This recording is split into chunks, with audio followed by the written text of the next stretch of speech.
So good evening everybody and welcome to this evening's webinar. My name is Hannah Bannatyne and I'm the Stakeholder Engagement Officer here at Solent University. So yes, again, welcome as part of Black History Month at Solent University. We have a fantastic panel lined up for this evening who my colleague Zahida will shortly be introducing. At Solent University, equality and diversity is at the heart of what we do, and we continue to embed equality and diversity across everything that we do. The university is a proud supporter of Black History Month, and we are delighted to see this key campaign grow year after year.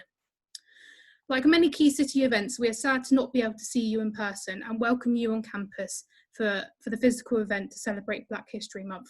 However, throughout October, we have created a calendar of virtual events, activities and projects for our staff, alumni and local community to get involved with.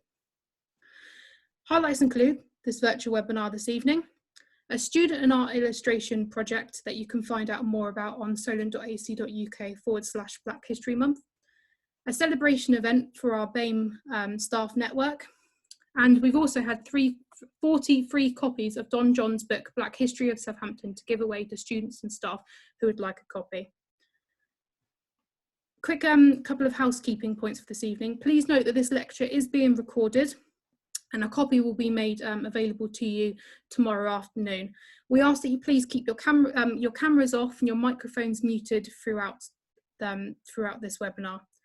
We have had a number of pre-submitted questions for today's panel and discussion. However, the chat function is available, so please submit any further questions that you have, and if we have time at the end, we will try and answer them. It's now my pleasure to hand you over to Zahida Shah, Senior Lecturer in Business at Solent University, who will be hosting today's panel and discussion. Thank you, Zahida. Hi everybody. As Hannah said, my name's Zahida Shah. I'm one of the Senior Lecturers in Business, and welcome to our virtual Insight series, where we're looking at diversity in the UK, just how diverse our business community is. I'll be going through some facts and figures through a brief PowerPoint presentation, so don't worry, I won't be hogging the limelight. I think our business people here, Lou and Veronica, will be discussing their story. So initially, I'm going to provide you with some facts and figures to just support the question we have, which is just how diverse is our business community in terms of Black and minority ethnic communities. We're not going to be looking at other diverse groups, excuse me, sorry. I think I better have some water. We won't be looking at other groups. However, in my presentation, I will be comparing and contrasting some of the facts and figures around Black businesses with women's enterprise. I'll then be passing you over to Lou and Veronica, who will be doing their own introductions and talking about their business startup journey and all the issues and the barriers they faced and the positive things as well. We'll also have some pre-submitted questions which I'll be putting to the panel as well. And as Hannah said, if there's anything you'd like some clarification on, or you'd like further questions, questions that we haven't tackled throughout, please submit them in the chat. So I'll just kick off with my presentation. So just to say, before I start, I won't be talking through all of this. I just want you to have a look at some of the facts here. I worked in the business support arena for 12 years with the Regional Development Agency and the government department, BEIS. We looked at a range of different support provision for women, for minority ethnic communities, for young people. So 4 centres of expertise were open in the West Midlands to support social enterprise development, women's enterprise development, young people's enterprise development, and minority ethnic enterprise development. I'm not going to go into those centres because the regional development agencies, business links, and the chambers of commerce and some of the other business support providers that were involved are doing other things and haven't really I'm not sure if they've actually picked up on some of the support that was put forward through the research, etc. at that time. So my view is that the UK business environment does demonstrate a lack of diversity in business startup and ownership in terms of gender, ethnicity, and all the social categories such as LGBTQ+ and disability. However, depressingly, Black businesses remain disproportionately low in numbers. Now, I don't know whether that's because there's a lack of data collection, whether there's a lack of, if the data we have is erroneous, but I'm going to present it to you anyway. So generally, there's about, in the UK saw about 219 in 2019, sorry, there were 5.9 million businesses, of which only 1 in 3 UK entrepreneurs is female, which then equates the gender gap of 1.1 million businesses missing. Only 40,000 are Black-owned businesses. Again, I question the data. I don't know how it was collected, who it was collected by, so I have issues with that. However, the number is very, very small. Why are there so few businesses in the UK, Black-owned businesses? Or is it just an issue around data? Is it around barriers to starting up? Is it about growing and sustaining Black businesses? If so, how can these barriers be removed? And I'm sure we'll be discussing these aspects a little bit later on. This is a bit more of a breakdown of the business sector. Now, I won't be going into the numbers because I'm going to be looking at the next slide and going into the SMEs a little bit more, but have a look at some of these numbers. So the 7,700 businesses that are large and employ over 250 employees. These are just to give you an indication of what's a small, what's a medium, and what's a large size business, and how we categorize these.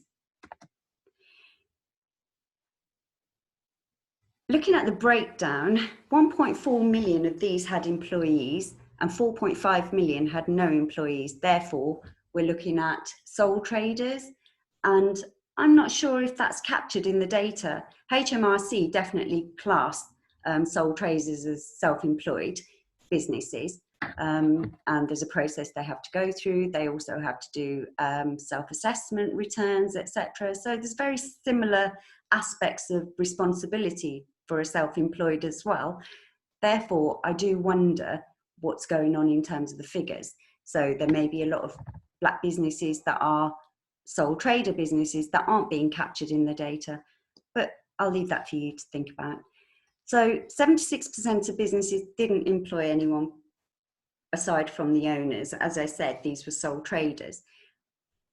I think one of the assumptions I would make, and based on some of the work that I've done with the regional development agencies and the government on data collection around business figures, I would assume that the sole trader figures feature highly amongst women-owned businesses, because you'll see in the slides further along that after the economic downturn of 2008, a lot more women went into self-employment after redundancies. This was also the case prior to 2008, when there was the issue of BSE that affected farms and farming communities, where women decided to diversify their businesses from farming to other areas such as food production, not growing the food but producing food in different ways, crafts, etc., etc. Of the figure that I've said about the 1.4 million businesses that have had employees, you can see from here some of the breakdown in the figures. I don't really want to go into these figures, but I do think they're really useful. And also these slides will be available if anyone wants to have a look at the figures a little bit more in more detail. So what's the situation with the BME business data? So I've had to go right back to the census of 2011, where 5% of businesses were owned by people from a BME background, compared to the 14% of the BME population in the UK. As I said earlier, only 0.6% of Black-owned businesses are owned by Black people. generically, the BME business community contributed a staggering 25 billion to the UK economy. Now, further on, in the next slide, hopefully you'll see that FSB, which is the Federation for Small Businesses, and CREM, who are the Centre for Research into Ethnic Minority Enterprise based at Aston University. They've done some research recently to look a little bit more at these figures and what's actually behind the figures. And they've presented BME businesses in a general way and a heterogeneous way, as well as focusing onto the Black-owned businesses. So generally, the figure is much larger for the BME business community, but the Black-owned business community is very small in comparison. Now, according to CREM and FSB, Black businesses and BME businesses are more likely to be innovative and likely to export compared to their non-BME counterparts. I'm personally familiar with the fact that FSB have commissioned CREM to do a lot of research into supplier diversity and supporting BME businesses to export. In the West Midlands, there was a huge drive for businesses to grow through exportation, and the chambers were very supportive in this process as well. However, they also found that often BME businesses were detached from mainstream business support, and these, to me, are some of the barriers that face a lot of BME businesses: appropriate business support, and the struggle disproportionately when it comes to accessing finance. And I know my colleagues, my panel members, will talk about their experiences of this. And I'll also be talking about some other facts around how banks provide or judge who they finance and how they finance them.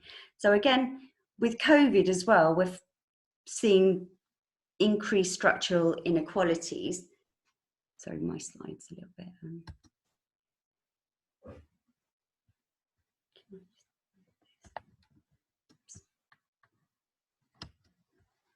Sorry, I've just had to move something because my slide wasn't very visible. In comparison to the BME business data, a lot more has been done in the women's enterprise arena. For example, there's been much more support and a lot more lobbying and campaigning for women's enterprise support.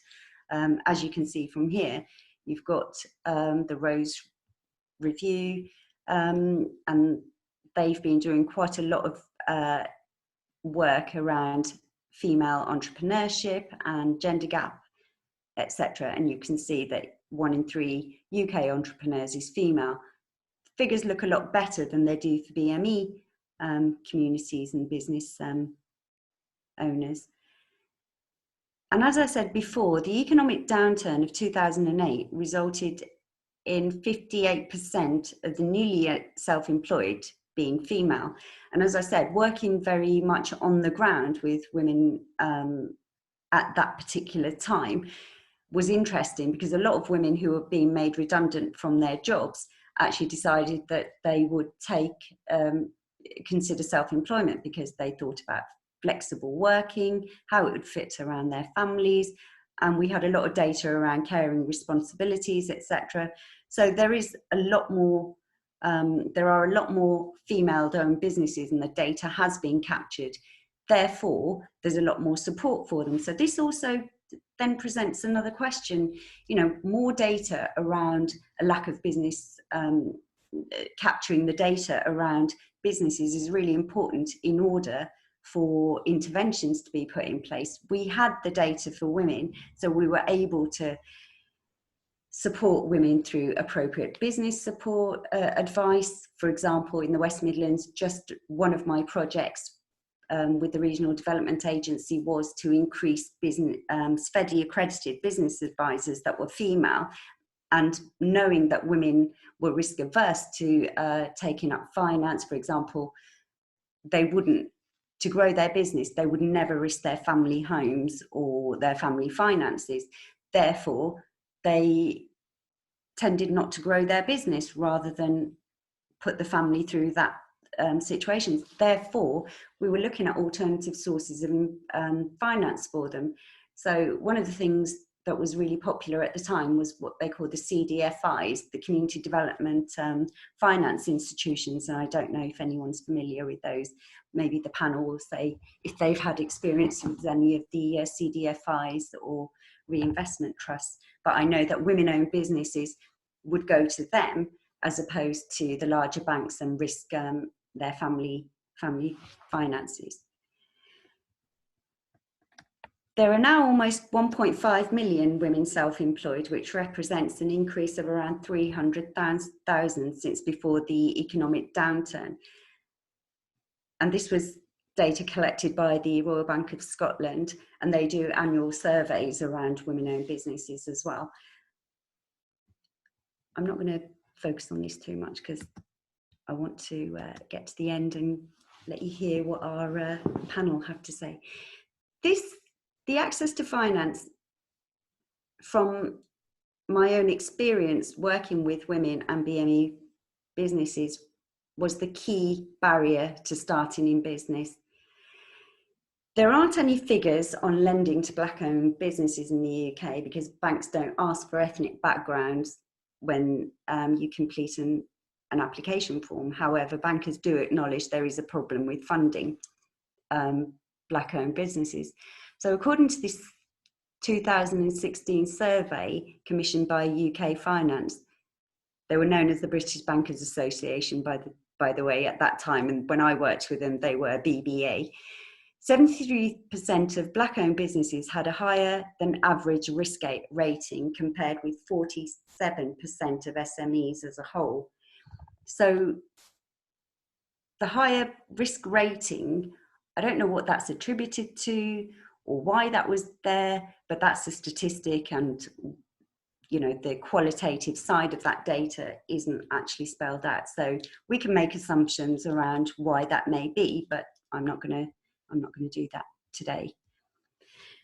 So the government's Future Fund, the Future Fund provided government loans to UK-based companies ranging from 125,000 to 5 million, subject to at least equal match funding from private investors.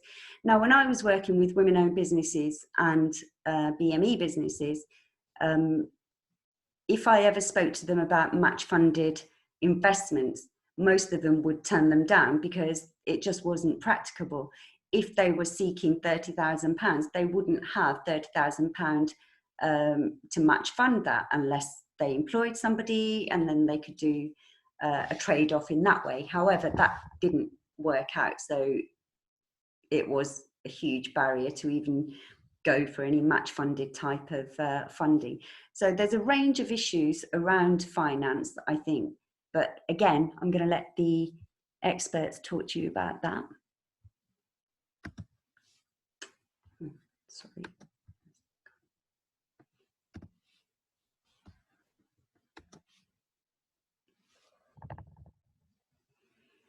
So these are some of the barriers, and I'm comparing both gender and ethnicity. And as I say, one of the reasons I've brought gender in to demonstrate just how much information there is around gender and business startups, and just how little there is around Black businesses. So these were some of the key barriers.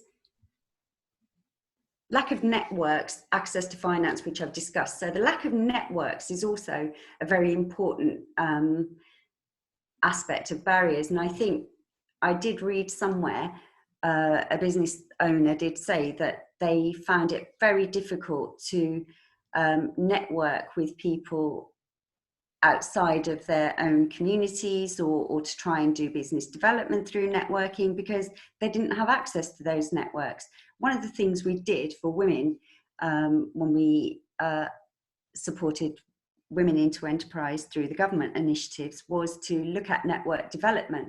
Now, I'm not sure if that's happened for Black and minority ethnic businesses, although there are smaller networks, but they haven't been set up by the government, which had happened for women. For example, there was the Women's Enterprise Centre of Expertise, there are women's business support providers. We had an ambassador network for women in business. That was a regional one. There's also a variety of funded, supported networks that can support women.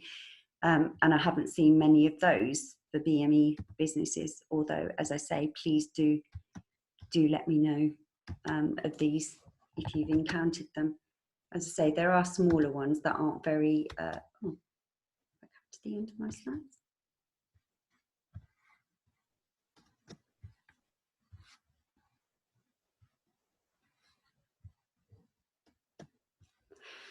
So I'm going to go back to my original point of the problematic nature of data collection surrounding Black businesses and data.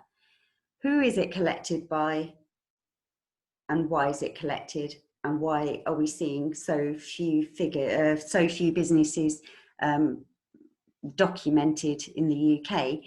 If businesses aren't documented, as I said earlier, we can't provide the support. So, you know, what are the figures? How are they captured? Who captures them?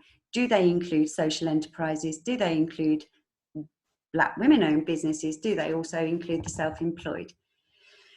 What about alternative sources of finance? What are the key sources of finance if banks aren't capturing data by ethnicity, yet assigning risk aversity to quite a lot of Black-owned businesses when they do go for investments and finance? As we've seen, FSB and CREM have found that Black-owned businesses that have gone for finance have had a high risk rating. This could also impact on things like bankruptcies, etc. as well. So there's quite a lot of issues around the finance area. And in America, by the way, there's a bank that was set up by a Black businessman called Greenwood.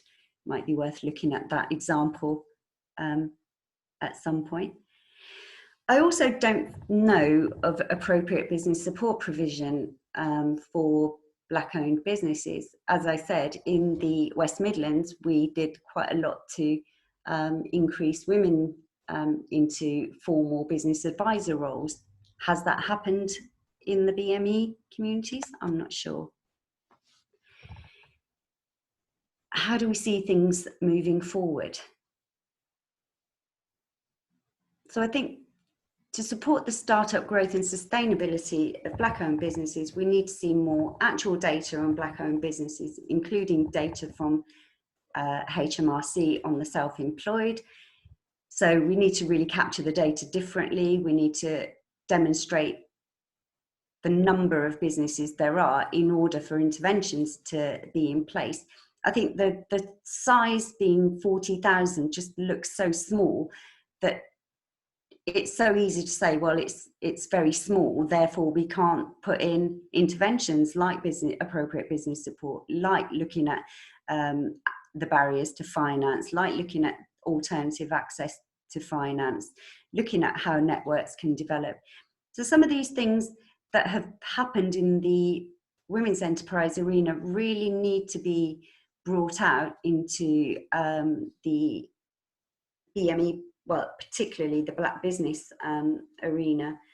And I think Black business representatives should be included in any key decision making around structures. For example, we have LEPs, the local enterprise partnerships. I'd like to see more diversity in leadership in those places so that we can have key people in decision making places that can impact on any interventions and any support that's available to Black businesses. Similarly, for the chambers and other government departments, need to look at how diverse the makeup of these departments is and just how much leadership there is in terms of Black-owned businesses. I think there should be a lot more inclusion in terms of having representatives from Black businesses, and I think we have two fantastic representatives here now. I'm going to end my presentation by saying we already have two very key people here who I'm sure would represent the Black business community in Southampton very well. Sorry if I look as though I don't know where I'm going, but something's happened to my slideshow. There you go. That's the end of Hi, me. Zahida. You just need to press at the top of the screen where it says stop sharing, and then yours, Lou's and Veronica's camera will pop up. Oh, great. Thank you. There you go. Thank you. Thank you. I'll pass you over to Veronica and Lou, who are two business owners in very different ways, but I'm going to let them introduce themselves and tell you a little bit more about their journeys. Take it away, guys. Thank you, Shahida. I'll start first. So I'm Veronica Gordon. I am a Solent University graduate. I am a social entrepreneur, and my social enterprise is called Our Version Media. It is not so much a traditional business, as in we don't have a large premises or anything. And at Our Version Media, I work with Southampton's Black and diverse communities to help them tell their story. So I train them in things like mobile journalism, mobile storytelling, and also how to write compelling press releases. I'm a broadcast journalist by trade, and so I'm sharing my skills with the underrepresented communities. And I'm a very new business owner. I started my business, well, I've been starting it actually for about 4 or 5 years, but it's actually been running since last year. Specifically this year, because I left my job and I'm now a social entrepreneur, and that's my full-time role now. So that's me, and I'll hand over to Lou. Thanks, Veronica. So I'm at the other end of the scale to Veronica. I came into business slightly more organically. I started my company back in 2007. It was an outdoor media company called Lowriders Advertising. I came into it organically because my background is as a professional musician. That's where I originally started working in that kind of working in the music industry. And that led on to promotions, which led on to advertising, because I wanted a quick way of getting people to notice what I was promoting out in the middle of the street. So I started a company called Lowriders Advertising, which brought the very first ad bikes into Southampton. That expanded quite rapidly into a leaflet distribution business, and we were the first to adopt GPS tracking for all our distribution, and we were then operating right across the south, from here to Exeter, right across to through Kent, on our leaflet distribution and our ad bike services. So that was in 2007. I carried on with that business for quite a while. I then changed the name because we started doing something slightly different, and so I now called Streetside Media. Streetside Media, we now supply commercials. So the advertising, as far as the ad bike is concerned, I could see digital marketing was coming in, things were changing, so I quickly shifted. And we moved into supplying, now we supply commercials to small radio stations, to companies that want videos, we do voiceovers, that kind of stuff. So that's where I've moved into. It's always been a case of moving with the times for me. So it's been an organic journey, but it's been an interesting journey, and this is a great discussion forum. So quite happy to get involved in this, and that's me. Thank you very much, guys. I have some pre-submitted questions, and just jump in whoever wants to answer them. So there's a few of them. Hopefully we'll get through them all. So the first one is, how can individuals support Black businesses in Southampton? So I'm going to quickly jump in very quickly, because I know Veronica's got a lot on this, and I don't have quite so much. I think it's really a case of where you see us. If you see, I've never viewed myself as a Black business for a start. So I'll be really clear on that. I've always viewed myself as a Black guy who has a business. I've never really taken it as being I'm a Black business, because that doesn't quite fit. I just happen to start up in business coming from a different world. But it's because now I'm responsible for Black History Month in the city, with the company Black History Month South CIC, community interest company. I do feel a responsibility to engage far more with what are Black-owned businesses, because if we're putting on events, if we're getting involved in anything that requires a commercial transaction, then I think purely for the fact that we put ourselves up as Black History Month South, we should actually be backing up Black-owned businesses in the city. And that's something that I think as individuals, that's something we should do. Thank you. Veronica? Yeah, and I agree with what Lou says as well about supporting Black businesses. So with this question, how can individuals support Black businesses? I think it's really, really important, especially in this COVID time as well, to support Black and independent businesses. And I say that with naturally at the moment, it's a struggle for everyone. And I think, for example, even Christmas coming up or the holidays, if people are buying gifts or the regular shopping, you know, there's a supermarket and there's an independent or a Black-owned business. I think it would be, you know, for an individual could consider visiting the Black-owned business or visiting a new business, look for something outside of where you usually shop, go to the independent businesses.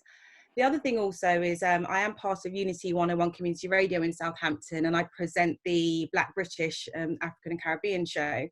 And on there, we make it a point to support Black businesses, because there's already a struggle, which we possibly will go through some eventually, for business startups, for independent businesses, whether we've got competitors at the shopping centre down the road, or, you know, there's quite a struggle there. So I think it's really important to support. So on the radio show that we do, we support Black-owned businesses, and we invite business owners in to talk about their businesses, and also to inspire other people as well, to talk about how they set up, whether they've got an offer on that they could perhaps entice people in to come and you know, to come and support them.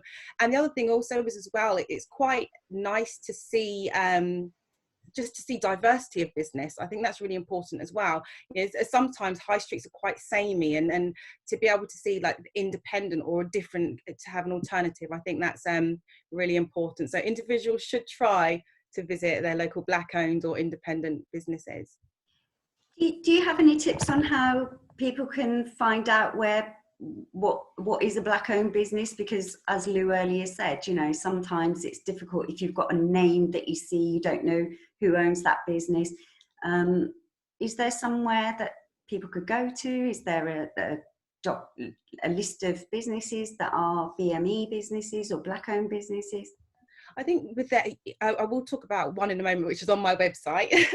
but also there are differences, because also there are cultural specific Black-owned businesses as well, whether that's like an Afro hair salon or a food shop. And I mean, they are specific to lots of different ethnic groups in the city, which is a lovely thing. We do have those specific businesses. So naturally, when you go somewhere, specifically with Southampton being a place where there's students as well, you come to the city, you want your home food, or you want someone who can do your hair, so it's not too hard to find out where those businesses are. But then, like Lou said earlier, there are also people who are Black who are business owners as well, so they're less easy to identify that perhaps that business has a Black business owner.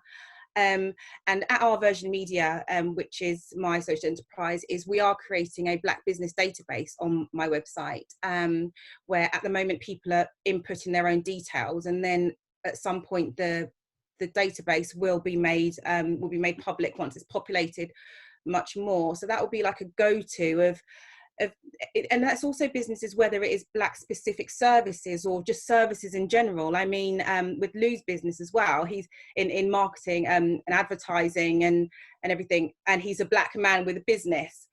And you know, and I think it's really, you know, for me personally as well, being a Black woman from Southampton, you know, I personally would like to support more Black and ethnic businesses. So to be able to go somewhere and find the list of the Black-owned businesses, then I think that should be really helpful.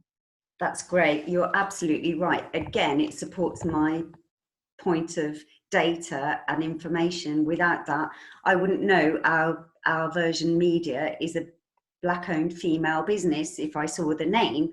I think, great, it's a CIC, and I'm aware of what a CIC is, which is a community interest company, so it fits in the social enterprise mold. So there's a lot more I could ask on that, but can I just quickly interject on that? I mean, I do agree a database is required. I'm just thinking back to when I first started, though. Had I been asked by any government body whether I was a Black-owned business, I would never have given them that data at all. As a limited company, I would have felt that was an intrusion and an unnecessary question. I wanted to operate on a level playing field, and I would have felt that would have been a negative to me, and it could possibly have been a hindrance. So I think having the database now is really useful. I think especially on a local level, but I think to garner that information, to harvest that information from businesses, I think will be quite difficult, because as a limited company, that's one question as a business owner I wouldn't want to answer. I would feel that was pigeonholing my business unnecessarily. Interesting viewpoint, and well noted, and a lot of people do share that view, Lou, so you're not alone. I have to say, I've met a lot of people who've said this exactly the same thing, and it's similar to what people have said about employment as well, and recruitment processes, where they've said, I don't want to be positively discriminated against, I don't want to have favours done because I don't want to be employed on the basis of my ethnicity, etc. So there is definitely that thought. Can I just add to that, before we move on to the next question, that there's also Black Pound Day, which is actually an organisation that documents and has a directory of Black businesses. So if people are interested, please look at that. There's some fantastic businesses. Again, they're no different from mainstream businesses. Can I add to that about Black Pound Day? Because I just want to let everyone know it is the first Saturday of every month. It is something that started in June this year, and it is much needed and much overdue. And what it is for that specific day, and in Southampton we do have, I mean, Black Pound Day is national, but we're talking about Southampton here. In Southampton there are quite a number of Black-owned businesses. You just have to look for them at the moment. But on Black Pound Day, for that first Saturday of every month, what it's encouraging people to do is to take your money that you would spend elsewhere and try and shop with a Black-owned business. And it is, in a way, it's a way to like help empower Black-owned businesses that are already at a disadvantage. So it could be, again, trying a new Black-owned business, or even between the time between the first Saturday of the month, discover what Black-owned businesses are in your neighbourhood. Have a look at them, and you don't have to physically buy from them. You could tell your friends about them, or just promote them, or share their work on social media, just to help raise awareness. Like, there's a Black-owned business in my neighbourhood or down the street. It's just a way to support Black-owned businesses, and if it's not financially, just help raise their visibility, or just drop in one day. So yeah, Black Pound Day, I think is very, very necessary, and I think it's a really, really good thing. Can I just say that time's really, really pressing. So shall we, we've got a question from somebody on what is the social enterprise. Can I just ask you, Veronica, to be very, very brief on this one, because we've got some meaty questions that we can all... Yep, okay. We've only got 20 minutes, unfortunately. Okay, yeah, I'll take that question because I'm a social enterprise. A social enterprise is a business that it's not for private profit. So the money that we make as social enterprises goes back into developing either the company or specifically benefiting the community that you aim to work with. That's social enterprise. And there are numerous different types of social enterprises. You could be a charity company with an income generating stream, but there's so many different types, and we can probably put those on our website, or I'll talk to external relations about the different types. Next question. What would be your top tip to someone starting a business or a social enterprise? Lou, top tip from you, and one from you, Veronica. You're on mute. You're mute. Top tip, unmute. That's the first thing. Secondly, I think is believe in what you're doing. Go at it 100 miles an hour. Don't hesitate. If you hesitate, the fear will drive you away from what you're doing. Plan by all means, put your plan together, but believe in it and run at it, because if you don't run at it, no one else is going to help you. That's the one thing I would say, is actually believe in it and go at it as fast as you can and as hard as you can. Veronica? I have two top tips.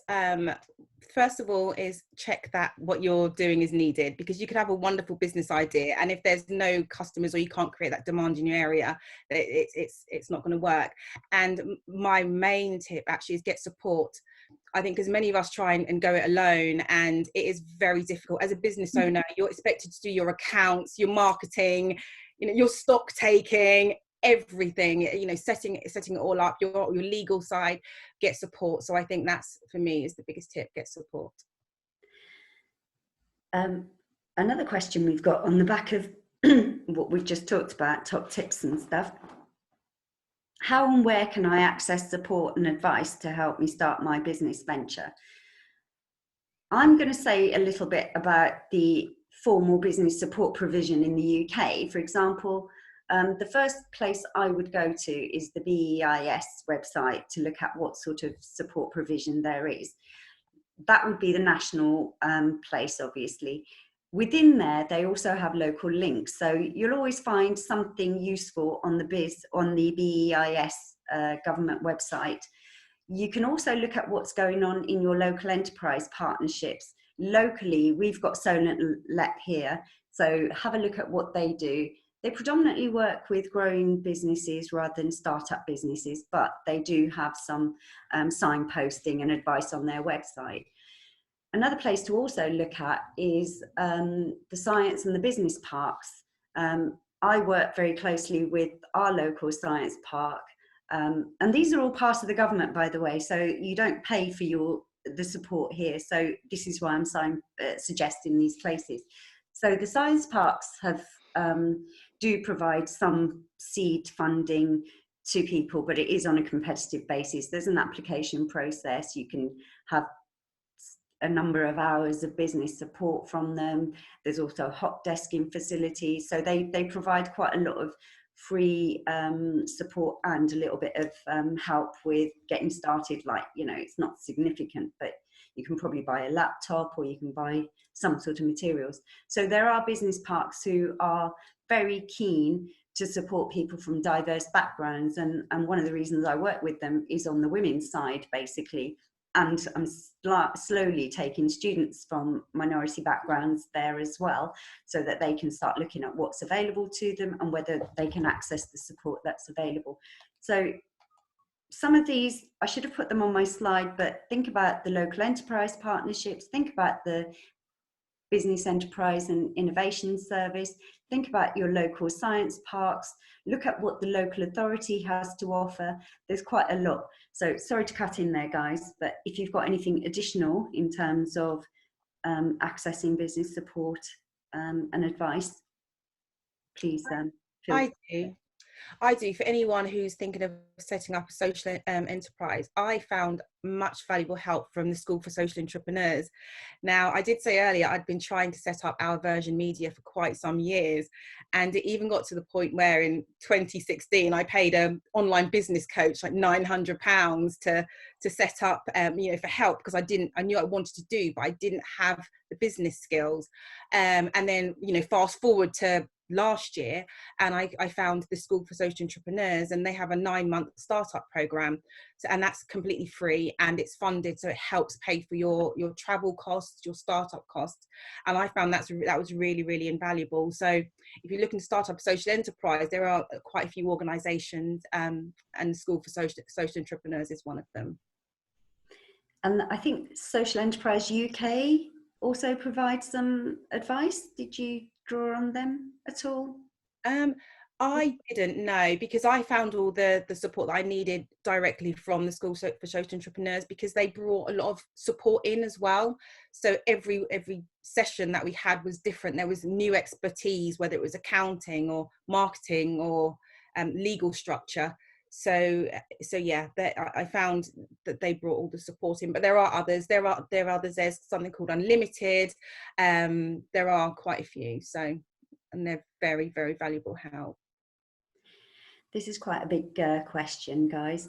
What is the biggest challenge for minority business owners, and what, in your view, can be implemented from within the grassroots to mitigate these challenges? Gosh, Veronica? that's a big question. The biggest challenge for minority business owners, I think, that with anything, I think it's always going to be well, there are a couple of things, and I can only speak from my own personal experience, okay? But initially, it's going to be finance, of course, because unless you have, if you own your own property, which property ownership is still a growing area for a lot of minority groups. So if you own your own property, then at least you can secure a loan against it to help grow your business. And the other thing is, I think you've already touched on it, which is networking. Depending on the style of business you have, it really depends where your business is placed.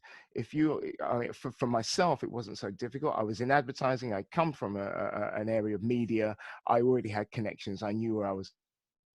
But I think if your business is reliant on, I was going B2B, so it's very different. If your business is B2C, business to consumer, it's getting that footfall and finding those people that are going to engage your business. I think that's one of the biggest challenges, is actually getting people through the front door. It must be very, very hard.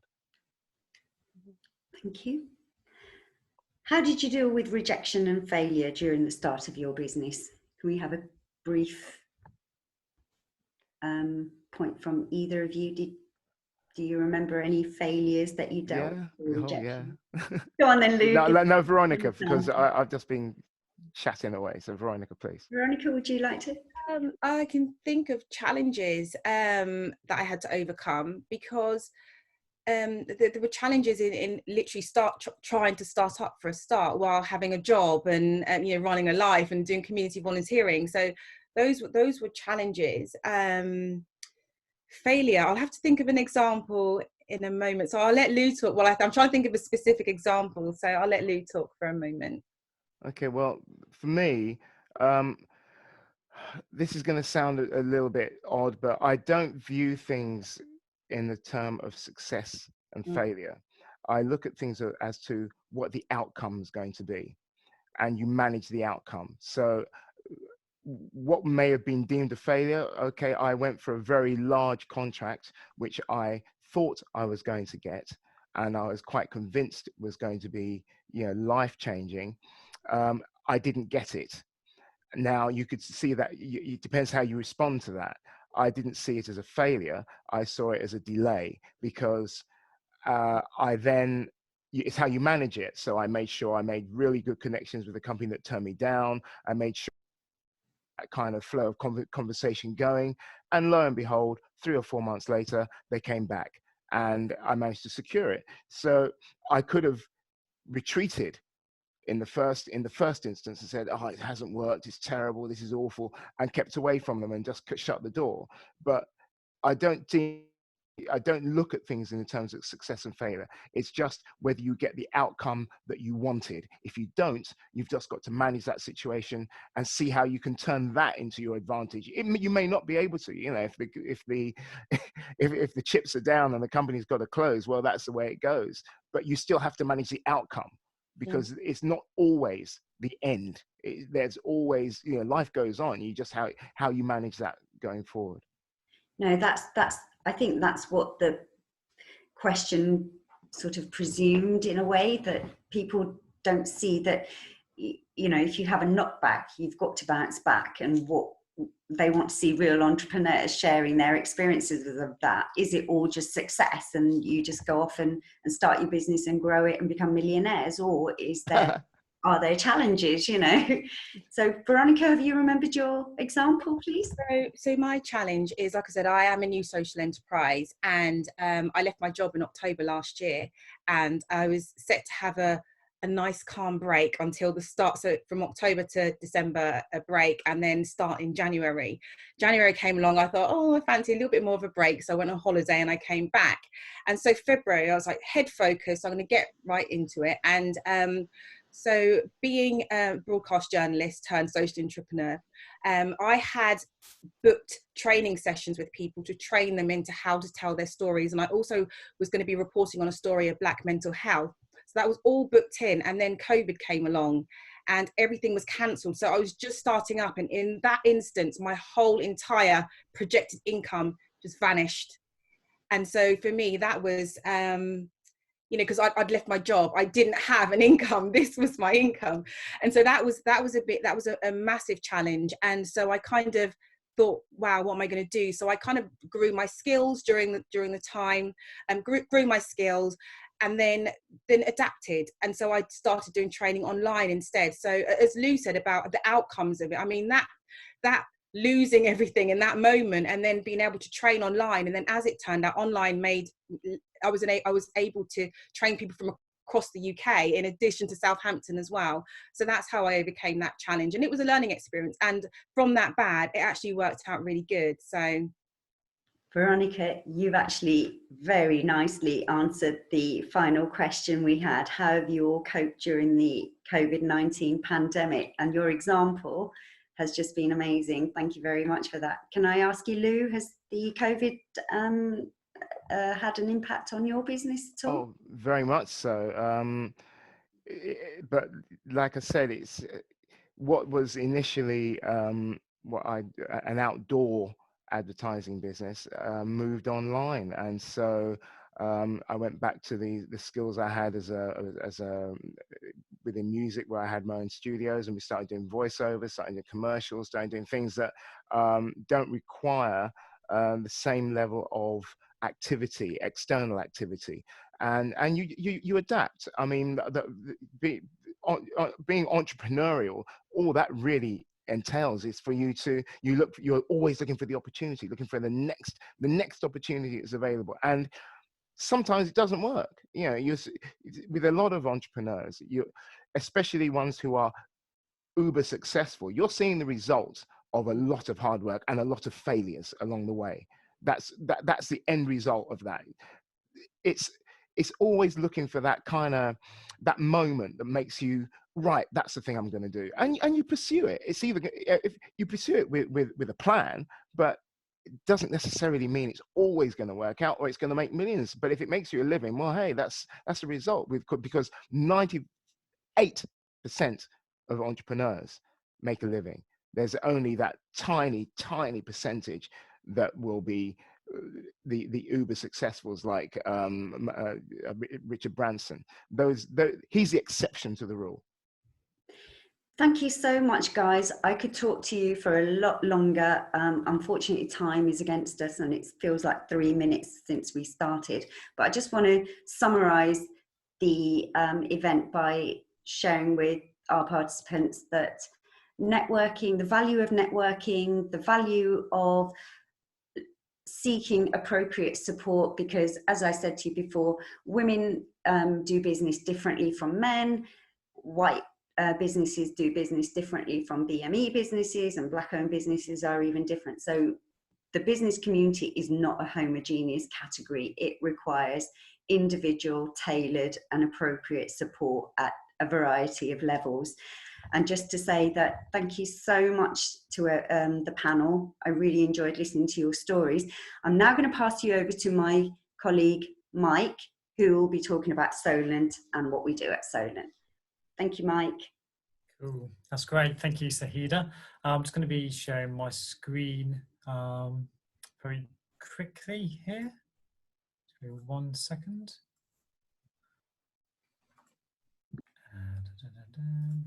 Should now be with you there. Okay, so I'm Michael, Stakeholder Engagement Manager at Solent University. I'm just going to quickly just wrap up today's session. Firstly, really want to thank Zahida and our panelists there, Veronica and Lou, for providing their insights with us. I think this evening's discussion could have gone on a lot longer. I think we've only really scraped the surface of what we could be discussing here, but really useful insights. I think hearing some of your stories and experiences can hopefully go away to inspire others. We are conscious we had a couple of questions come in during the evening, which we haven't been able to answer, but again, as I say, I hope you have been able to secure some insights and useful insights. I know Veronica is on social media as well, so always worth following her for latest words of wisdom and inspiration there from her. So just to really take you through then as we close through the evening, to make you aware of a few of the ways the university can support you and work with you. Solent's home to such a diverse community, staff, students, alumni and external partners over the East Park Terrace campus. So we just wanted to share with you a few of the things we've got going on here and a few of the opportunities for you to get involved. Back in July, you may have heard that we launched our COVID-19 business recovery commitment. This was the university's pledge to support businesses of any size, scale, across any sector during this period in time. We're home to academic expertise across a broad portfolio of subjects, everything from business management through to law, maritime and sports sectors. And our academic community is there to support businesses throughout this stage. So if you're looking to maybe get new ideas, or if you're looking around maybe accessing some of our student body for a live brief or a placement, please do take a look at our business recovery page. You can see it up on the website there to see how we may be able to support your organisation. If you are an alumni of the university, you can also access a variety of different benefits as well. And more details on that can be found on our website there. So a couple of the programmes that we've also got through the business recovery commitment, we've been able to bring to the Southampton and broader Solent region. The Ingenuity programme is something that's launched over the last couple of weeks along the south coast. Solent is one of a number of universities across the south that is delivering and supporting this programme, where up to £400,000 is available to young people who are setting up their new business that looks to tackle particular social and environmental issues. Through this, though, there's also access to the broader community of different resources through the programme to help you with your business development and programming. So we'd really recommend that you take a look at the website there on your screen to have a look at the materials available. Alongside that, for those of you who have maybe got a more established business, we recruit between 5 to 249 people. Solent is one of a number of business schools across the country that's delivering the Small Business Leadership Programme. It's a 10-week online delivery programme which supports SMEs across the country to help them become more resilient out of the back of COVID-19. It's open to senior leaders within the business, so it's the most senior person, CEO, director or owner of a business. And they, as part of the process, will look around how their business can become more resilient for the future, looking around crisis management, risk, and how to reposition yourselves there as well. And it's a really useful process to go through. As I say, Solent's one of a number of universities delivering this programme. It's fully funded and spaces are still available for cohorts that will be delivered later in November and into January next year. So please do take a look on our website for further details on that programme. It'd be great to see some of you on there. So that's all we've got time today. Really do appreciate you joining us here this evening. Once again, thanks to Zahida, Veronica and Lou. We will be sending out a recording of this virtual insight to your mailboxes, and there will also be a short survey just to get some feedback on how you found this evening. So please do share your comments with us. Do take a look at our Twitter profile where you can keep up to date with all the latest news and opportunities from the university. If you want to explore how we can work together, feel free to email us using the email address on the screen.